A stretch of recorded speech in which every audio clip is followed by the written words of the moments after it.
हर इंसान की जिंदगी में कुछ कहानियां ऐसी होती हैं जो सिर्फ दिल को छू लेते हैं बल्कि इंसान की सोच बदल देते हैं। आज की जो कहानी मैं आपको सुनाने जा रहा हूं वो एक बहुत ही प्यारी और नसीहत से भरी हुई कहानी है। ये कहानी हमें ये समझाती है कि असल सुकून, असल बरकत और असल जन्नत माँ बाप की खिदमत में है। आइए कहानी शुरू करते हैं। एक दूर के गांव में एक सादा इंसान रहता था। उसने बहुत मेहनत से अपना घर बनाया जो कि गरीबाना मगर प्यार और ईमान से भरा हुआ था। अपने घर के अंदर उसने एक छोटी सी मस्जिद भी बनाई। मस्जिद में उसने इतने मसाले रखे जितने उसके घर में बेते थे, यानी कि 7। उसने ये मस्जिद इसलिए बनाई क्योंकि उसकी तमन्ना थी कि उसके बच्चे नमाज के आदी हो जाएं और घर हमेशा अल्लाह की रहमत से रोशन रहे। जब मस्जिद की तमीर मुकम्मल हुई तो उस देहाती ने अपने सब बेटे बुलाए और कहा, मैं चाहता हूं कि मस्जिद की लिपाई जन्नत की मिट्टी से की जाए। तुम सब जाओ और जन्नत की मिट्टी ढूंढ कर लाओ। यह सुनकर बेटे हैरान रह गए।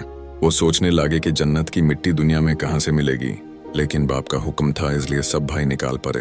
6 बेटे सुबह से शाम तक मिट्टी ढूंढते रहे। वो जंगल गए, बाहर गए, खेतों में गए, लेकिन कहीं भी उन्हें जन्नत की मिट्टी न मिली। शाम को वो सब थके हारे, मायूस और खाली हाथ वापस घर लौट आए। घर आके उन्होंने देखा कि सबसे छोटा भाई जो बीमार था और घर पे ही था, वो एक बोरी मिट्टी से भरी हुई लेकर बैठा था। सब हैरान रह गए कि यह मिट्टी इसने कहां से हासिल की। बाप ने मुस्कुरा कर पूछा, बेटा तू तो घर पे था, तुझे ये जन्नत की मिट्टी कहां से मिल गई? छोटे बेटे ने अदब से जवाब दिया, अब्बा जान, मैं सारा दिन अपनी माँ के पीछे पीछे घूमता रहा। जहां जहां मेरी माँ कदम रखती थी मैं वहां वहां से मिट्टी उठाकर बोरी में जमा करता गया। यही असल जन्नत की मिट्टी है।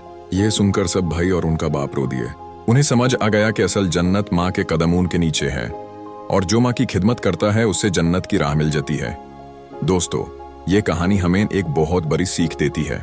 हम दुनिया भर में सुकून और जन्नत तलाश करते हैं, लेकिन असल जन्नत हमेशा हमारे घर में होती है, हमारी माँ के कदमों के नीचे। अगर आपको ये कहानी पसंद आई हो तो हमारे YouTube चैनल को सब्सक्राइब करें और हमारे सोशल मीडिया पेजेस को फॉलो करें ताकि आपको और भी दिल को छू लेने वाली कहानियां मिलती रहें।